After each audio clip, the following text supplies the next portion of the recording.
En épluchant la loi des finances pour l'exercice 2025 et au regard de la baisse de la subvention des produits pétroliers annoncée, on court probablement vers une autre hausse du prix du litre du carburant à la pompe.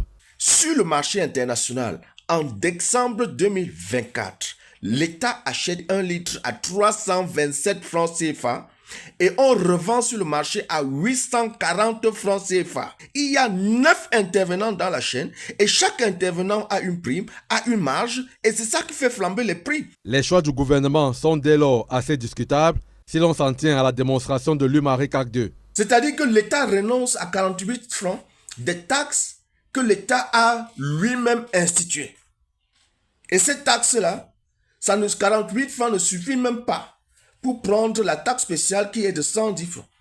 Et je vous dis qu'en termes de TVA, vous avez 8 TVA que l'État a mis. Et donc quand l'État rembourse 48 francs, c'est ridicule. La preuve, 12 mois après la baisse de la subvention, aucun impact concret sur les populations. Depuis 2022 qu'ils ont enlevé des subventions, soi-disant qu'ils devaient réorienter ça vers d'autres investissements publics. Est-ce que vous voyez un impact réel de ça sur la population? Disons non, que ce soit en ce qui concerne les infrastructures routières, sanitaires, éducationnelles, etc., etc. L'augmentation du prix du litre du carburant à la pompe est inéluctable. Pourtant, des solutions sont préconisées pour l'éviter. C'était prévisible? Oui, parce que c'est une prescription du FMI.